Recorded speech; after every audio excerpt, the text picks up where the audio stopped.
Bonjour à tous, j'espère que vous allez excellemment bien. Aujourd'hui on se retrouve pour parler cyclisme, pour faire le débrief de la deuxième étape du Alou-La-Tour. Et aujourd'hui ça devait être une grande journée d'attaque, de cyclisme pour puncher grimpeur. Et on a eu un petit souci technique, ce qui a fait que cette étape est devenue un peu moins intéressante quand même sur le fond. N'hésitez pas à vous abonner à la chaîne, à réagir dans les commentaires, à mettre un pouce bleu, à partager la vidéo sur les réseaux sociaux, notamment auprès de vos proches. Si vous pensez que ça peut les intéresser, dans les commentaires, n'hésitez pas à me dire qui vous a plu, qui vous a déçu. Quand vous vous abonnez à la chaîne, vous pouvez rajouter la petite cloche, comme ça vous êtes au courant des dernières vidéos qui sortent, notamment des vidéos de cyclisme. Si vous avez les moyens et que vous voulez soutenir mon travail, eh bien vous pouvez faire un super thanks, ça se passe dans les commentaires. Et puis on commence tout de suite. Et puis n'hésitez pas à cliquer rapidement sur les miniatures, sur les notifications également, parce que plus les vidéos sont vues juste après leur mise en ligne, plus elles sont mises en avant par YouTube. Et là, il va y avoir en plus beaucoup de contenu qui va arriver d'ici la fin de semaine, parce qu'il y a pas mal de compétitions en même temps. Allez, ce Alou-La-Tour, eh bien oui, aujourd'hui ça devait être une grosse journée de cyclisme parce que ce qui était prévu au départ, c'est qu'on passe à 3 reprises sur la montée de Birgeida Mountain Virka avec un parcours qui n'était en plus absolument pas plat. C'est-à-dire que certes on avait une montée mais ça ne descendait pas tout de suite. On avait également 4-5 km de bons faux plats à 3-4% de moyenne, donc il y avait un parcours qui était très intéressant. Ça, c'était sur le papier, parce qu'il s'en est passé des choses aujourd'hui. Et on va commencer tout de suite avec le résumé de l'étape. Eh bien, tout commençait bien ce matin avec une échappée qui sortait très rapidement après le départ, composée de Rakhani, Rosli, Rakhani qui est donc de l'équipe de JCL Team Ukyo, Rosli qui était je crois de l'équipe Terengganu.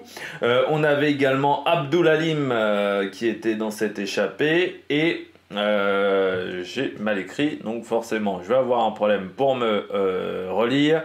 C'est Timai She, un coureur de l'équipe Roger Insurance. Voilà. Cette échappée de 4 coureurs qui va prendre un petit peu d'avance. Il y avait Jens Renders également dans cette échappée. Donc ce qui permet à Jens Renders, de prendre même la tête du général à un moment et pendant une grande partie de l'étape. À 140 km de l'arrivée, l'écart monte à 2 minutes 20, puis 3 minutes 25 à 95 km de l'arrivée, ce qui sera à peu près le maximum. Rosli va être lâché et on arrive donc sur le premier passage dans cette montée. On a quelques crevaisons, notamment Maika qui va crever à une cinquantaine de kilomètres de l'arrivée, et puis Abdul Halim qui va être lâché. À ce moment-là, on doit faire encore 50 bornes de course. Voilà, on est donc, c'est-à-dire qu'on vient de finir, on vient de passer pour la première fois sur la ligne d'arrivée, et l'objectif est de passer une deuxième fois sur la ligne d'arrivée où on doit avoir des secondes de bonification qui sont prévues. On va avoir également quelques coureurs qui vont se faire lâcher dans l'échappée, ce qui fait qu'à une cinquantaine de kilomètres de l'arrivée, ils ne sont plus que 2, Renders de la Wagner Bazin et Rakhani. À ce moment-là, ils ont 2 minutes 15 d'avance. C'est la Q36 qui roule pour Pidcock dans un premier temps, et puis Total va reprendre le manche pour Jordan G4 à essayer de durcir un maximum la course, parce que Jordan G4 est plus sur un profil grimpeur quand même que sur un profil puncher. Et à 47 km de l'arrivée, eh bien l'écart est de 1 minute 40. Sauf que, eh bien, de manière assez bizarre, à partir de 48 km de l'arrivée, le compteur kilométrique n'indique plus 48 km de l'arrivée, mais seulement 18. Et là on se dit, il doit y avoir un problème, parce que ça doit être une erreur technique. Parce que moi je regarde sur Pro Cycling Stats, il n'y a pas d'indication. Sur Twitter, il n'y a pas d'indication non plus que l'étape est raccourcie. Donc voilà, et puis il n'y avait pas de message de la direction de course, de message radio, ce qu'on peut avoir parfois quand il y a une grosse modification au niveau du parcours. Et non, donc moi je me dis, que se passe-t-il? Et puis, Là, on est à 47 km de l'arrivée, vers 46-45 km de l'arrivée. Alors, par rapport à mon décompte, mais encore une fois, mon décompte qui était faux, donc on était plutôt à 19-18 km de l'arrivée. On voit les commissaires faire l'albatros, on voit que la voiture de direction également sportive, la voiture de la direction de course aussi, ça discute énormément. On voit Maïka qui s'engueule avec un mec sur les motos, on voit que ça discute énormément. Et à ce moment-là, on nous indique course neutralisée pour cause de crevaison, parce que c'est vrai que la route n'était pas très belle. C'est pas la plus belle route d'Arabie Saoudite, hein. C'était du goudron assez un peu comme ce qu'on a sur certaines routes dans le Massif Central. Vous voyez ce grain assez gros, vous voyez une route en fait assez usée, assez abrasive, et donc une route qui peut bien entendu user les pneus. Ça, il faut pas avoir bac plus 10 pour le savoir. Donc ce qui fait qu'on nous dit l'étape est raccourcie. Donc en fait, on va enlever un tour. Et surtout, donc enlever un tour, donc enlever une trentaine de kilomètres avec encore des difficultés qui auraient pu modifier la donne. Enlever un passage sur la ligne, donc enlever des secondes de bonification aussi pour la journée, hein, parce que normalement au deuxième passage sur la... non, au premier passage, pardon, sur la ligne d'arrivée, mais deuxième passage sur cette montée, on devait... Non, c'était au deuxième passage sur cette montée, on devait avoir des secondes de bonification, comme là j'ai plus le bon parcours, et ensuite, dernier passage, ça devait être l'arrivée. Donc grosso modo, on ne fera que 2 passages dans cette côte, c'est-à-dire on enlève un tour complet, et on neutralise la course jusqu'à 5 km du sommet de cette montée. C'est-à-dire qu'on enlève en gros 40 bornes, sur quasiment 40 km, on enlève quasiment 1 heure de course. Voilà, hein, dans l'idée, parce que, encore une fois, il y a eu des crevaisons, parce que la route n'était pas dans un assez bon état. On reviendra sur les conséquences de cette neutralisation et sur ma colère ensuite. Donc l'étape est raccourcie. Les attaquants repartent, mais absolument pas avec 1 minute 40, ils repartent avec 20 secondes, 20-30 secondes. Alors il y a un moment, il y a eu une ellipse narrative pour moi dans cette étape, parce que pour moi, si on reprend l'écart à 47 bornes de l'arrivée, ils n'ont pas 20 secondes d'avance. Ils ont au moins plus d'1 minute. Voilà. Donc je ne sais pas comment l'écart s'est réduit autant à ce point-là. Est-ce qu'il y a eu une crevaison que j'ai ratée ou un truc que j'ai raté? Je pense que j'ai pas raté grand-chose. Bon, les attaquants sont repris assez vite. À 1 km 300, c'est Maïka qui emmène le peloton. Alors, on se dit, il fait un peu le ménage quand même, Maïka, mais on se dit, bon, est-ce qu'il va réussir à faire la différence par rapport à des Pidcock? Forcément, avec des passages de boss en moins, l'étape ne fait plus que 1800-1900 mètres de dénivelé positif, donc bien moins que ce qui était prévu à la base. Et on se retrouve à avoir une course très tactique parce que tout le monde est frais. Et on a des coureurs qui essayent d'attaquer, notamment Hugo Aznar, un coureur de la Cairn Pharma, qu'on va voir beaucoup à l'attaque, mais pas forcément dans le bon timing, mais au moins il s'est montré pour le futur. Et surtout, on voit qu'il y a Heatherly, Dunbar, on voit également Keplinger, on commence déjà plus à voir Jordan G4, on se demande où est Van Den Broek aussi à ce moment-là. Et puis, accélération à 450 mètres de l'arrivée de Thomas Pidcock. À ce moment-là, il décide d'aller vers la droite de la route, tout le monde le suit, hein.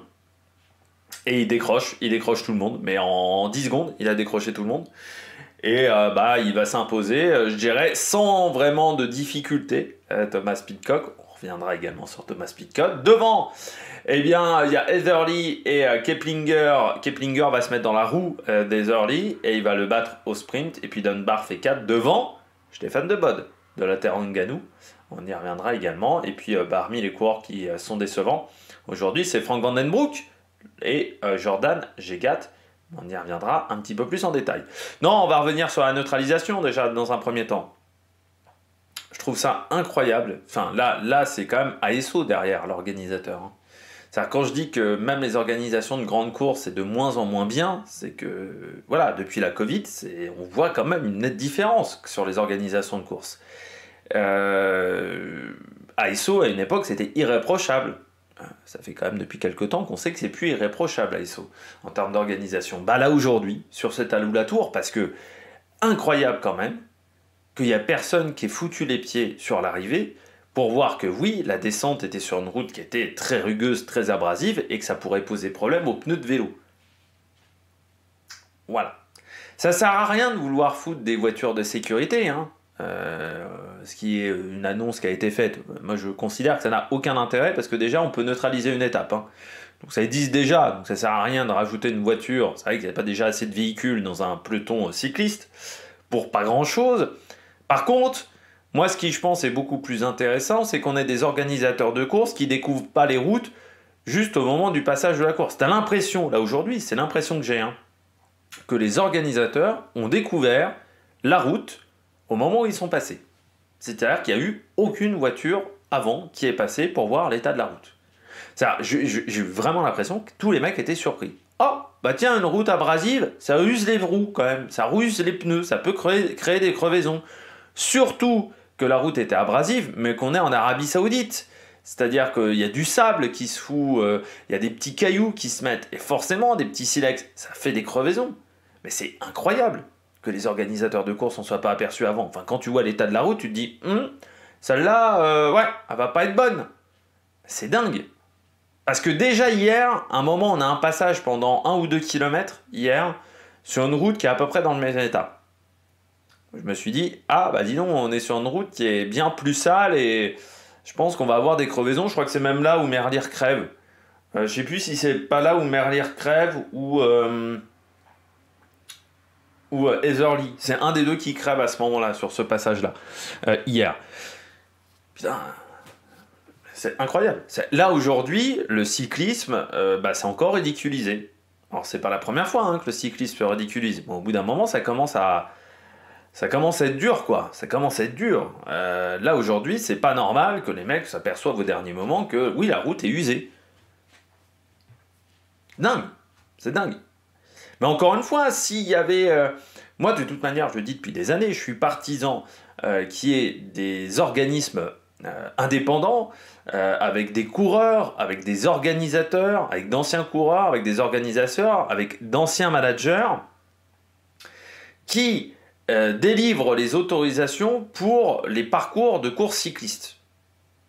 C'est-à-dire pour les épreuves World Tour et même d'un niveau un peu inférieur, moi je suis partisan pour qu'il y ait un organisme qui contrôle les arrivées. Que ce ne soit pas les organisateurs qui disent l'arrivée est OK, et que ce soit un organisme qui dise oui, vous pouvez utiliser ce parcours-là, on est d'accord, il est dans un bon état, ou vous pouvez utiliser ce parcours-là, mais il faut telle ou telle annotation par rapport au parcours, enfin voilà, qui vérifie les choses. Aujourd'hui, ça n'existe pas. Donc on arrive dans des situations comme ça, parce qu'il n'y a pas ces organismes-là de contrôle. Et comme l'UCI, parce qu'encore une fois, je vais me répéter, mais à cause de 2007 ou 2008, je ne sais plus, la fin du Pro Tour, ne veut pas se mettre à dos les organisateurs de course, parce qu'on est aussi avec 3 organisateurs qui sont quand même, qui font quasiment 70 ou 80% des plus grosses courses du calendrier, donc on ne peut pas se mettre en désaccord avec Flanders Classic, avec RCS ou avec ASO. Et l'UCI n'attaque jamais les organisateurs.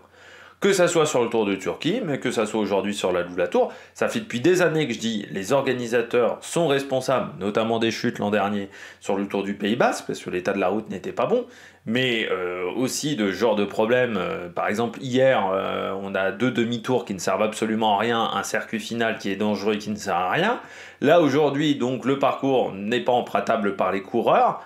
Il y a un moment, l'UCI, quand l'UCI va réagir face aux organisateurs de course. Parce que c'est trop facile d'attaquer les coureurs, d'attaquer les managers d'équipe et de ne pas s'occuper des organisateurs. Peut-être à un moment, il va falloir s'occuper des organisateurs. Parce que là, aujourd'hui, c'est les organisateurs qui ont fait passer les coureurs pour des cons.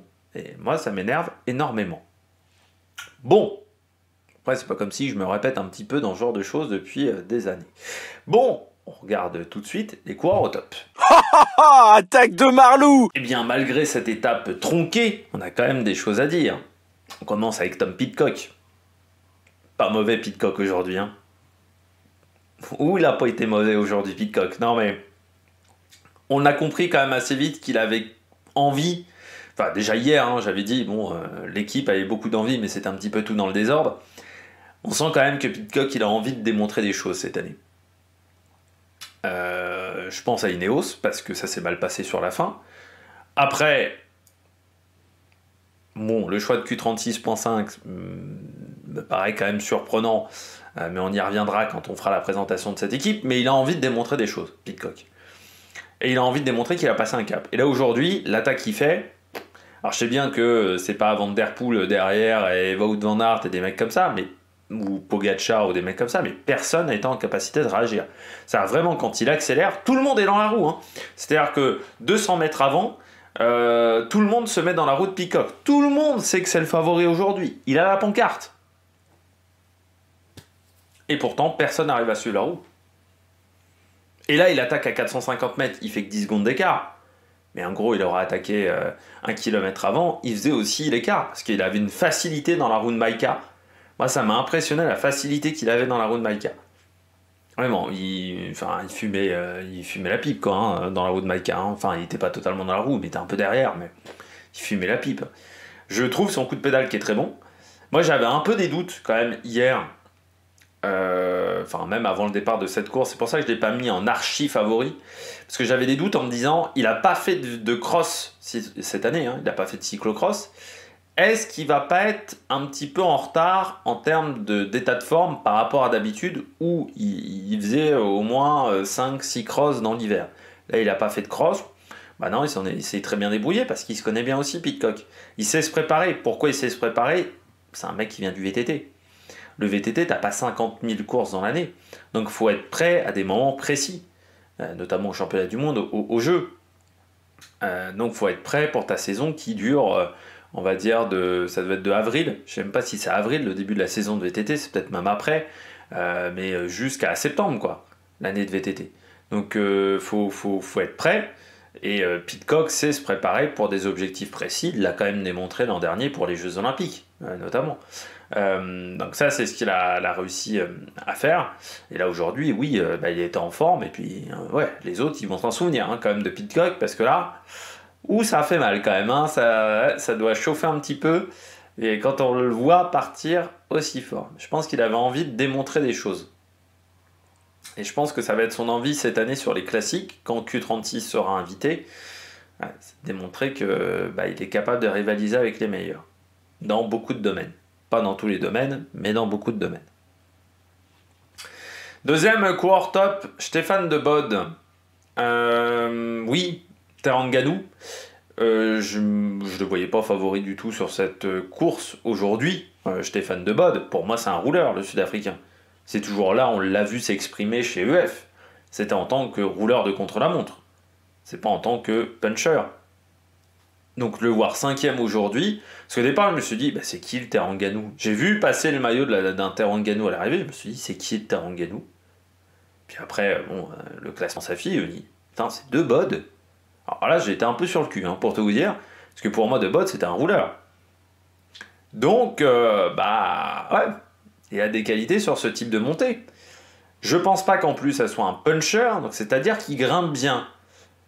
Est-ce que EF s'est pas raté? Est-ce que EF n'a pas découvert au final le talent de Stéphane de Bod? C'est ce qu'on peut se demander. Parce que vu l'étape qu'il fait aujourd'hui, tu te dis, alors c'est peut-être pas Tibéri, tu te dis, bon, il y a quand même des qualités pour aider un leader en montagne, au moins, Stéphane de Bod. Et on s'est peut-être débarrassé de lui un peu trop facilement chez UF, et peut-être que d'autres équipes ne l'ont pas recruté en deuxième division et en World Tour, et se disent « Ah bon, on a peut-être raté une occasion ». Parce qu'aujourd'hui, il a été bon, Stéphane de Bod. Alors, il faudra voir comment ça se passe vendredi sur la montée du Sky... du point de vue de... Hayatou Verid, du Skyview de Hayatou Verid, mais Stéphane de Bod, aujourd'hui il a été très bon. Donc est-ce qu'il arrivera à faire la même chose vendredi? Parce que là c'est vrai que le parcours a été un peu modifié et bien niqué par la neutralisation. Vendredi, le parcours normalement ne subira pas ce problème-là. Là, Stéphane de Bod peut devenir un coureur très intéressant. S'il fait top 10 sur cette Alou-La Tour, forcément tout le monde va un peu le regarder, et puis ce type de résultat là, ça peut te permettre de retrouver un contrat pour l'an prochain au World Tour, ou en deuxième division, voire mieux peut-être en cours de saison aussi, hein, dit coach Stéphane Debott. Donc je pense que on va le suivre hein, vendredi, mais ça peut être très intéressant. Everly, oui, bah aujourd'hui c'est un type d'effort qu'on connaît bien dans le VTT, mais bon, Koretsky sur ces efforts-là sur la route, il n'arrivait pas à être performant avec la BNB Hotel. Là, Everly aujourd'hui, bah, il fait 3. Alors oui, il n'a pas encore la capacité de tenir sur des étapes longues. Là aujourd'hui, on est sur une étape qui a dû durer 3 heures. 3h18, voilà, précisément. Donc ça reste quand même un effort, bon, où, en plus en sachant que c'est 3h18, mais il y a eu quand même pas mal de neutralisation. Donc ça a un peu cassé l'étape. Mais on voit qu'Everly, il a été efficace aujourd'hui dans la montée, il s'en est très très bien sorti, il bat même Dunbar. Fait qu'il y aura peut-être une réflexion pour savoir qui va être le leader du côté de Jaiko Alula. De toute manière, c'est déjà un mec qui a fait de la route techniquement chez EF, il était dans l'équipe de développement, donc c'est pas techniquement sa première expérience sur la route. Mais c'est vrai qu'il a très bien réussi à s'en sortir. Aujourd'hui, sur une type de montée, encore une fois, on est sur du 3-4 minutes d'effort. Donc ça, il connaît. Hein, en VTT, c'est des efforts qu'on le rencontre. Mais avec une position sur le vélo qui est différente, parce que la position que tu as sur un VTT et sur un vélo de route, c'est pas la même. Ce qui fait qu'en termes de respiration, c'est pas la même chose aussi. Tu peux beaucoup plus respirer. La cage thoracique est beaucoup plus ouverte sur un VTT que sur un vélo de route. Et en plus, bah, tu avais quand même 2 heures de course à gérer au niveau alimentation, au niveau nutrition, ce qui n'est pas la même chose que sur une course de VTT. Je trouve que pour le moment, il s'en sort bien. Hein. Au bout de 2 jours de course, il arrive déjà à faire un top 5. C'est plutôt pas mal du côté d'Everly, en battant Dunbar. Alors, il s'est pas affolé dans le final. Hein. Il a tenté, il a suivi son rythme. Il connaît un petit peu Pidcock aussi avec le VTT, donc il sait aussi qu'il ne faut pas se mettre dans le rouge. Il se fait battre sur la fin par Keplinger. Keplinger qui a bien géré aussi. Mais ouais, bravo, Everly. On va le suivre. Et puis je termine avec Keplinger. Oui, juste rapidement Keplinger. C'est un peu comme Malka, c'est des mecs qui sont quand même souvent équipiers. Il a rarement la possibilité d'être leader. Keplinger, l'Autrichien. Donc c'est vrai que là aujourd'hui, il a totalement su saisir sa chance sur une épreuve où Tiberi n'est pas là, où il n'y a pas un Jack Haig par exemple, où il n'y a pas d'adversaires qui peuvent le gêner. Et ce qui fait qu'il a été très bon, ça faisait depuis longtemps qu'il n'avait pas eu un résultat, vu qu'il a souvent un rôle d'équipier du côté de la Bahreïn. Donc ça fait plaisir du côté de Keplinger qu'il ait réussi à saisir sa chance, et puis ça lui fait des points au UCI. Alors ça va pas trop servir à la Bahreïn, mais ça fait surtout du bien au moral, je pense, pour ce coureur. Allez, on regarde tout de suite les bonnets d'âne. Les bonnets d'âne du jour, eh bien on va commencer avec Frank Vandenbroek, hein, le coureur de la pique-nique, désormais post-NL puis la DSM. Ouais, je m'attendais à mieux aujourd'hui de Frank Vandenbroek, parce que je me disais étape punchy, encore plus avec ce parcours condensé. Donc c'est vrai que ça enlevait du dénivelé positif, donc je me disais que ça correspondait bien à ses qualités, hein, parce que l'étape de l'an dernier sur le Tour de France, c'est une étape qui doit être à 3000, je crois que c'est 3005, 3006, donc on sait qu'il est bon sur ce type de parcours-là, sur ce type de parcours difficile, vallonné, avec du pourcentage. En plus, hier, il avait pris une seconde de bonification, donc ça montrait qu'il était intéressé, qu'il était concentré du côté du classement général, et pourtant il a complètement disparu aujourd'hui.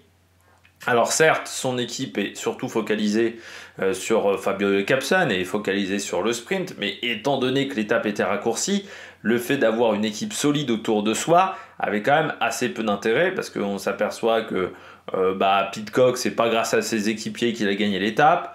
De Bod non plus. De Bod, par exemple, Terengganu, il est 5ème. Donc, vous voyez, un petit peu l'idée quand même. Et Keplinger, il a bien un équipier qui a travaillé à l'avant du peloton, mais bon, je suis pas sûr que ça a aidé plus que ça le cours de la Bahreïn. Donc, non, je pense qu'aujourd'hui, il n'y avait pas des bonnes jambes. Ce qui arrive en début de saison, parce que l'état de forme n'est pas encore à 100%. Donc on peut avoir des sensations un peu bizarres sur certaines journées. C'est-à-dire qu'il y a un jour, on a l'impression qu'on est en super en forme, et le lendemain, les jambes ne tournent pas bien, et parce que l'état de forme n'est pas encore consolidé. Et ça va arriver bien plus tard. Donc c'est vrai qu'on peut avoir comme ça des différences de niveau, je dirais encore jusqu'à mi-février. À partir de l'UAE Tour, c'est plus rare d'avoir ces variations. C'est des choses qu'on voit également sur le Dauphiné. Par exemple sur le Tour de Suisse où un mec va être bien sur l'étape du vendredi et puis le samedi il va complètement s'écrouler. Est-ce que c'est ce qui s'est passé du côté de Franz Van Den Broek peut-être, mais aujourd'hui il n'avait pas des bonnes jambes. On suivra ça vendredi, mais vendredi ça lui correspond peut-être une chouille moins, parce que là c'est vraiment une montée sèche vendredi et enfin faudra voir du côté du néerlandais. En plus sa montée est plus longue quand même vendredi, mais là aujourd'hui c'est vraiment le type d'effort normalement où il est quand même pas mal. Et là, il est un peu passé à côté. Jordan Gégat, bah, c'est pas forcément le type d'effort qu'il affectionne le plus. Pour moi, c'est plus un grimpeur qu'un puncher, Jordan Gégat. L'équipe a roulé, l'équipe a travaillé pour lui, mais l'équipe a travaillé pour durcir la course s'il y avait eu 3 passages sur la ligne d'arrivée. Sauf qu'au final, il n'y a eu que 2 passages sur la ligne d'arrivée. Et c'est vrai que je pense que Jordan Gégat a perdu beaucoup quand on a raccourci le parcours. Comme Maïka, je pense que c'est 2 éléments qui ont perdu énormément dans l'affaire, parce que c'est des coureurs qui auraient été mieux sur 3 montées au lieu de 2, parce que là ça a fait beaucoup plus comme si on était sur une montée sèche. En plus avec les 20 minutes quasiment de neutralisation avant, c'est vrai que tout le monde est arrivé en fait très près, très frais dans le pied, et ça correspondait vraiment au puncher. C'est monté sur un très très gros tempo, et je pense que c'est monté un peu trop vite par rapport aux qualités de Jordan Gégat, qui aurait aimé peut-être qu'on durcisse la course auparavant et que ça monte peut-être sur un rythme plus régulier dans la montée. Bon, bah c'est comme ça du côté du français. Il est quand même 11e, donc au général il n'est pas complètement largué non plus, hein. Jordan Gégat, il doit être... j'essaie de le retrouver au classement parce qu'il y a quand même pas mal de... Gégat, il est 23e, voilà. Donc il n'est pas complètement largué, mais c'est vrai que il va falloir quand même qu'il y ait des mecs devant lui qui se plantent vendredi. Alors ça peut arriver, hein, parce que là je vois qu'il y a Berg par exemple pour Roland Thalmann devant lui. Bon, voilà, il y a encore pas mal de mecs qui sont devant lui, mais c'est vrai que c'est pas forcément une bonne journée, voilà, pour Jordan Gégat, qui n'a pas réussi à trouver, je pense, le bon rythme de pédalage. Et puis il se termine avec Astana,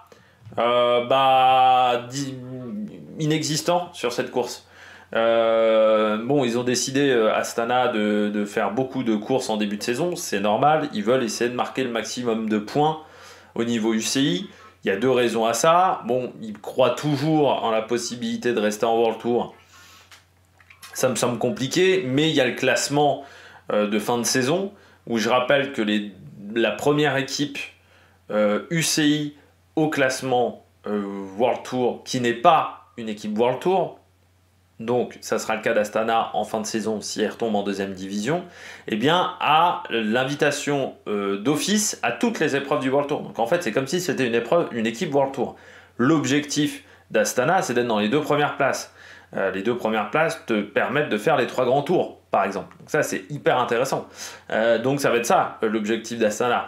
Mais aujourd'hui, sur cette épreuve là ils marqueront 0 sur le Alula Tour, parce que Vinokourov, qui est le mieux classé au général, est 23. En fait, ils sont entre 23 et 70. Parce que c'est Nicolas Vinokourov, Alexandre étant 70e. Et après, derrière, au général, il est 19e. Voilà, Nicolas Vinokourov, parce que c'était le classement d'étape, pardon. Et les autres sont bien plus loin. Donc ça va pas être suffisant pour aller chercher la gagne. Et pour chercher surtout des points, parce que les 20 premiers, tu dois marquer 5 points UCI, un truc comme ça. Donc ça va pas être suffisant. En même temps, quand tu vois le collectif au départ sur cette course, tu te dis, c'est le gros problème d'Astana aujourd'hui, c'est que c'est léger en termes de collectif. Alors c'est pas la seule équipe qui est légère en termes de collectif. Arkea c'est léger, Uno X, si les leaders sont pas au top, c'est léger. Mais forcément, face aux meilleures équipes du World Tour, et là tu as quand même des belles structures du World Tour, et un Thomas Pidcock, où là la Q36 a mis la grosse équipe, tu peux pas rivaliser. Et c'est là le problème aujourd'hui d'Astana, c'est qu'ils peuvent pas rivaliser. Alors, ils sont présents en Espagne, là il y a une belle équipe en Espagne, notamment Champoussin, vous avez Scaroni également, qui ont été bons sur le Trofeo Caldia, mais là, sur cette Alula-Tour, on n'a pas le collectif de 30 coureurs suffisant. Et puis bon, tu t'aperçois aussi que dans cette équipe, il y a toujours les mêmes problèmes, je dirais récurrents. C'est-à-dire que les coureurs kazakhs, ils ont quand même un peu du mal à avoir des résultats, hein, et qu'en plus, t'as les deux fils Vinokourov. Je pense que pour le bien de cette équipe, il faudrait que Vinokourov parte, mais bon, Vinokourov reste. Et ça m'étonnerait pas qu'un jour, quand même, les Chinois se disent, bon, Vinokourov, on le dégage. Si les Chinois veulent mettre plus de moyens, au bout d'un moment, ils vont mettre plus de moyens, c'est-à-dire qu'ils auront plus d'importance dans l'équipe, et pourront dégager Vinokourov. Et je pense que c'est l'un des problèmes aujourd'hui d'Astana, c'est Vinokourov. C'est-à-dire que quand Vinokourov est comme ça omniprésent dans l'équipe, c'est pas là où l'équipe a eu les meilleurs résultats. Et aujourd'hui, de toute manière, si t'as pas Vinokourov, Astana met pas les sous non plus en termes d'argent. Bon, après, XDS va peut-être réussir à le dégager, ce qui est pas simple.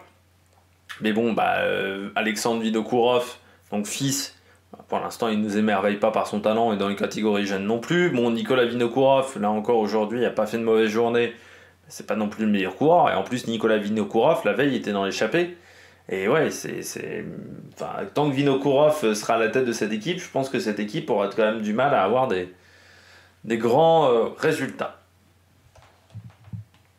Allez, on regarde tout de suite les différents classements. Les différents classements de cette étape, on commence avec l'étape du jour, et donc Thomas Pidcock, premier, devant Kiplinger, Everly, Dunbar, Stéphane, donc De Bod, la surprise du jour, Vernes, premier Uno X, et sixième, et puis Franchelou, deuxième coureur qui est en continental avec la JCL Team Ukyo, qui prend la 10e place, et Hugo Aznar qui a été omniprésent dans le final, 9e. Du côté du classement général, Pidcock, grâce aux bonifications, à 8 secondes d'avance sur Keplinger. Everly est à 13 secondes. Dunbar 4 et donc Stéphane De Bod 5e complète ce classement, et donc Frank Van Den Broek est 9e grâce à sa seconde de bonification notamment, mais aussi grâce à son classement lors de l'étape d'aujourd'hui. Du côté du maillot vert, Thomas Pidcock égalise face à Tim Merlier, je rappelle qu'il n'y a pas de classement de la montagne dans cette course. Vous avez Keplinger 3e à égalité avec Juan Sebastian Molano. Du côté du classement du maillot blanc, c'est Holter, le coureur de la Uno X, qui est en tête avec 4 secondes d'avance sur Frank Van Den Broek. Oriarte à 6 secondes. Et puis du côté du classement par équipe, Uno X est en tête devant Kern Pharma, La Bahreïn UAE et XDS Astana, qui est 5e du côté de ce classement. Et la sélection d'Arabie Saoudite a déjà quasiment 40 minutes de retard. L'étape de demain, c'est une étape plate, plutôt plate, entre Egra et Taïmafor. Par contre, particularité de cette étape, on sera toujours entre 800 mètres et 1000 mètres d'altitude. Même 1100 mètres quasiment pour le pic. Alors ça paraît pas énorme, mais on est en début de saison, la plupart des coureurs n'ont pas vraiment fait de stage en altitude. Donc ça va peut-être gêner certains coureurs, même si l'étape n'est pas extrêmement difficile. Autre particularité de cette journée, sur un plateau on va dire, c'est que la fin d'étape est en descente. Vous voyez que les 20 derniers kilomètres sont vraiment en descente. Cette zone-là est totalement en descente. On est quasiment à 1000 mètres et on va réatterrir à 800 mètres. Et ça se voit très bien sur le profil des 5 derniers kilomètres. On s'aperçoit que jusqu'à 3,5 km, la descente est assez franche. Ensuite, c'est vraiment un faux plat descendant jusqu'au kilomètre. Et même l'arrivée, à part les 200 mètres qui sont plats, même là, ça descend encore légèrement sur la fin. Donc, il va falloir faire attention. Ça va être un sprint très rapide. J'espère surtout que le parcours n'est pas trop technique du côté de cette Alula-Tour. Mais j'ai pas vu le final, j'ai pas été télécharger le roadbook de cette course. Et puis demain, la météo, il fera assez frais en Arabie Saoudite, 17-20 degrés on va dire, en moyenne, avec un petit vent d'est sur les coureurs, donc il sera un petit peu de côté, mais qui, je pense, n'est pas suffisamment fort pour déclencher des coups de bordure, mais il faudra se méfier quand même à certains moments s'il n'y a pas des rafales, parce que ça pourrait créer des cassures. Eh bien nous, on se retrouve demain. D'ici là, n'hésitez pas à vous abonner à la chaîne, à réagir dans les commentaires, à mettre un pouce bleu. Puis nous, on se retrouve pour de nouvelles aventures sur la Maniac Production. Ciao ciao!